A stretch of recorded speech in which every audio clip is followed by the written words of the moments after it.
Of course I'm not in frame. Why would I be in frame? I have no idea where this left off.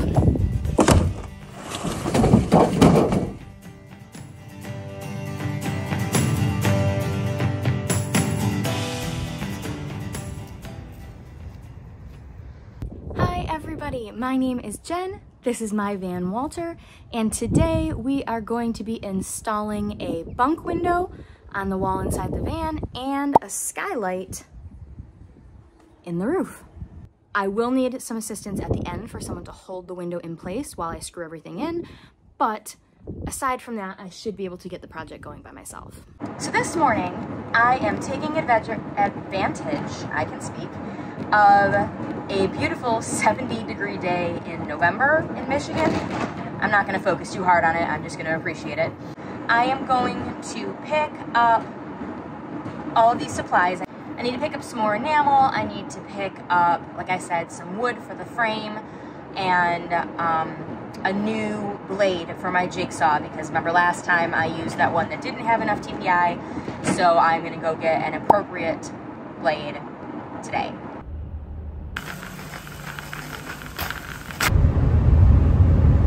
Okay, so the first step we're gonna take here is this frame that goes inside the van. You take the inside edge, set it down, and trace it out.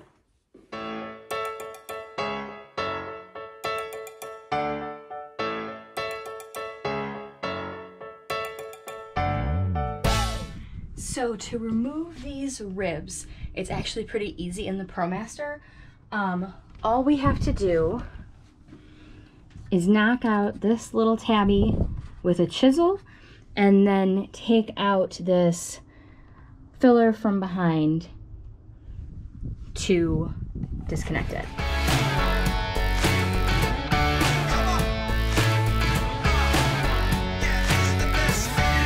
Everywhere I go, I feel so alive. Yeah. Not too bad. I'm in overdrive. So I have got this template from Peninsula Glass that you can print from the website, and I'm just making sure that each of these curves, the radial curves, are correct with the curve. And then I'm marking where the curve starts on either corner, and that's where I'm gonna drill to mark on the outside and get going with figuring that out. Clear those clouds away, I can feel the sun. Yeah, let the music play, now we've just begun. I'm ready, 'cause these are the best days. Okay, so what I've done here is I took a straight edge and I drew a line from each of my holes along the straight. So from here to here, here to here, here to here. And then I measured to make sure that this distance up here is the same on either side, just to make sure that it looks right.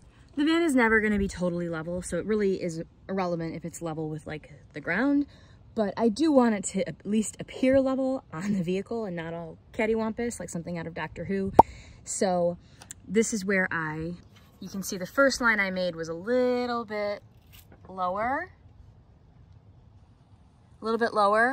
So I redrew the line just to make sure that it was flush with that. And then I took my circle to make sure that all of these rounds were the same. This is what I traced. I didn't even try to use the template. I used this tool to make sure that all of those radiuses were correct.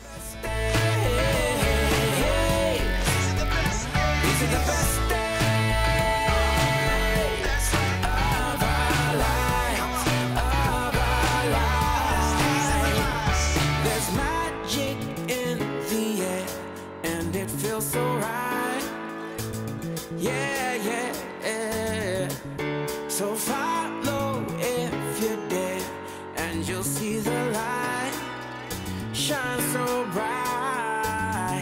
'Cause these are the best days. These are the best days. These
So the bunk window is all installed. Overall, it went pretty smoothly with the exception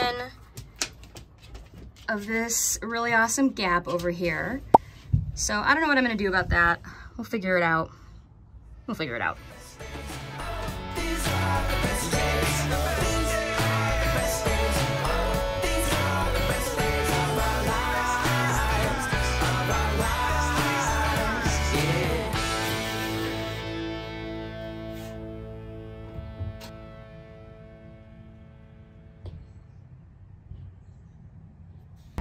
Literally outside at the store, and look at the water moving under here. So I'm gonna have to pull this out. God damn it.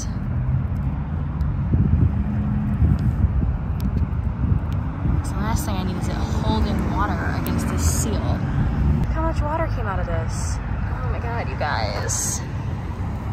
This is gonna be a thing.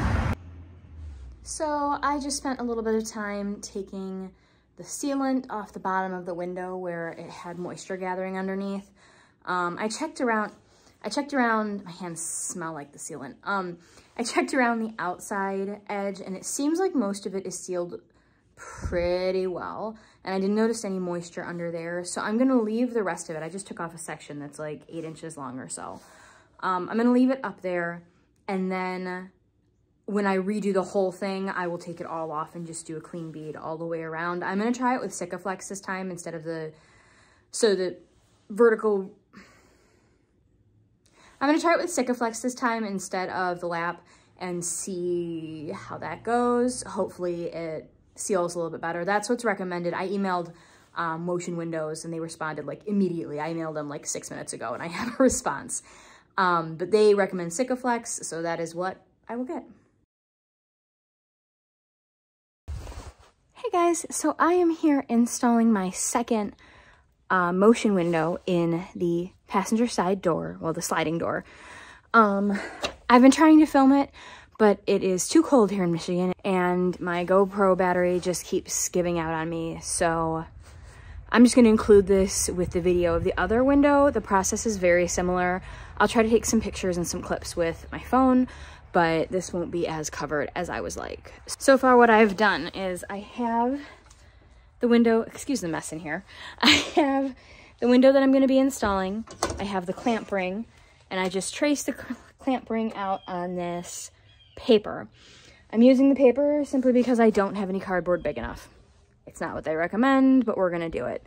What I am keeping in mind is because of the issues I had with the bunk window and just it having too much play in the hole that they cut, they recommend you trace the outside of the clamp ring. But the way this fits on here is this slides over the top. So if I'm tracing the outside of this, it's going to be a little bit wider than this.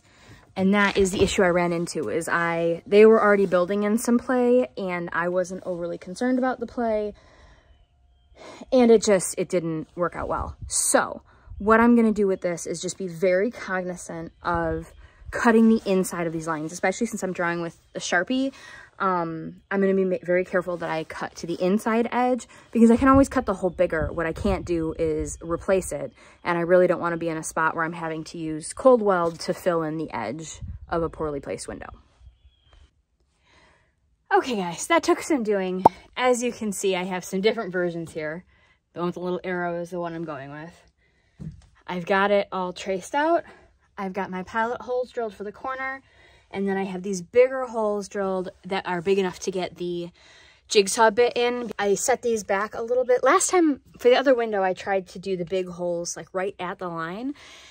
And I feel like you're playing a game of like if you're going to go too far, if you're going to create a gap. So I just set them in a couple inches from the line. So I can get the bit in there and I don't have to worry about like getting right on the line right away. I can kind of curve out from there. I also am being kind of a lunatic. Well, no, the first part isn't a lunatic. I'm taping this sheet up and I'm going to clip it up top to collect all the metal shavings so they don't get all over. I just vacuumed up all the ones from the holes that I drilled. And then I'm also taking this extra step. Ooh, You can see this gap here. I don't know where that goes. I don't know where that sits, and I just don't want metal shavings getting down in there. So I'm bringing the tape up over that. I'm gonna do this corner here so that as all the metal shavings fall, they just kind of run right down into my blanket. There we go. Lovely. Okay, I'm like 3/4 of the way through cutting this. And I have to say, now that I'm a little more practiced at this, it's going, I mean, knock on wood, a lot smoother. These corners have scrolled a lot easier. Cutting up here was a really good idea because I was able to come in and just get right at the line. I haven't done, again, knock on wood, I haven't done anything too crazy. I've done up to this side and around. Before I started cutting, I did come out here with the frame casing thing, just to double check that the dimensions were right, but I'm hoping this goes okay.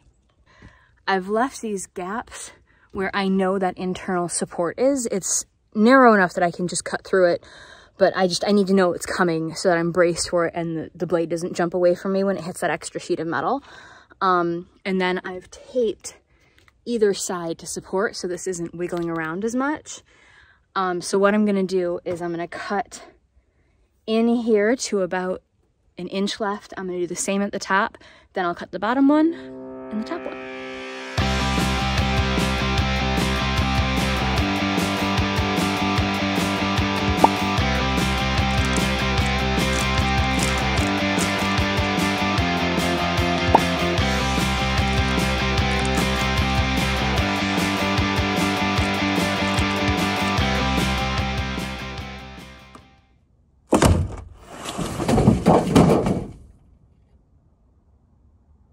That's one way to do it.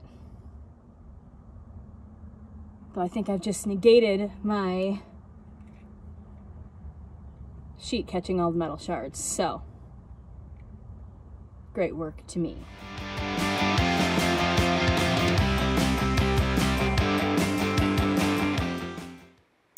Okay, you guys, so this was kind of a spread out project. I had not initially planned to do the second window, the big one in the driver's door, for a while. I was kind of thinking I would just leave the door itself to be finished at a later date, and then I realized that was stupid and I should just get it all done while I was doing things. I didn't like the expense of the window. That window was about $650, but ultimately I wanted to get all of that done so I could start working on the inside. So I'd kind of lumped all of these projects together, the bunk window, the door window, and the fan, because in my head it was cutting giant holes in the van. Okay, so all of those projects, max air fan, bunk window, slider van, door window, I decided to do them together and now they're all done. Right? Seriously, right? Well, son of a bitch, you guys. Something's leaking. There it is. Okay. Do you have to say, when I got in here, it was pretty dramatic. I like glanced back and was just like, no, no, no! Like someone had been shot. No, God! No, God, please, no, no! It's not quite that serious, but I'm not happy. Really what that means is that it is even more important for me to find a place to be able to work on this where things can actually cure properly, because it's about to be January in Michigan. And I need somewhere where I can get up there, put more lap sealant down, and then let it cure. So that is mission number 1. Okay, so it's pouring rain again, because that's normal for January in Michigan. Honestly, I never say this, but at this juncture, snow would be better for my needs. So because the fan is leaking so much, oh, you can't see me at all. Hello. My wonderful neighbors have offered to let me put the van in their pole barn, which, as it turns out, is insulated and has the ability to be heated, so I can get up there tomorrow morning and install the lab. Hey guys, so I have totally lucked out, and my amazing neighbors have let me set up inside their pole barn so that I can get this sealed up top.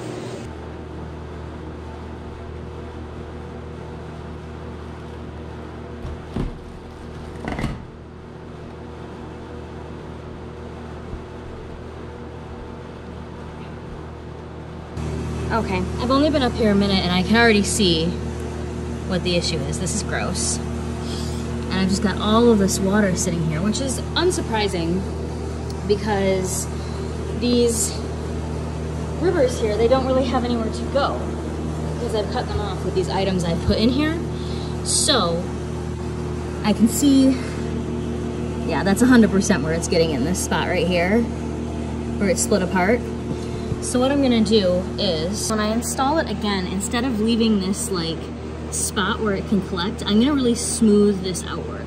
I got 2 tubes of it so that I can do this on either side of it so this doesn't become an issue again. And I'm also going to, this one looks pretty good, but I'm still gonna do it on the hatch as well, just so this isn't an issue again. The other consideration is the fact that this lap sealant that I used here was just the cheap one that I could get on Amazon. You guys remember that was such an issue for me to get it. So it was just whatever I could get quickly, whereas this one was the recommended brand, which is what I've gotten again today. So the heat is on in here, which is why it's gonna be able to cure, but it's still just not warm enough for this to be real soft for me to easily get this off. Like I can peel it off, but it's problematic. So that is what I have brought my little friend for. So I'm very carefully gonna heat this up. Actually, as nasty as that other spot looks, this is where it's coming in. I can tell because even as I push on it now, there's still water sitting under there. Okay, so I have filled these gaps with the extra butyl. I've been shoving it in there.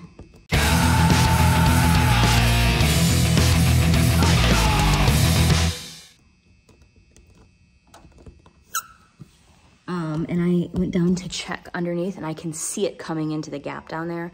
So I think with the first one of these, I think I was just a little light on the butyl. I didn't really sandwich it in there like I should have, but lesson learned.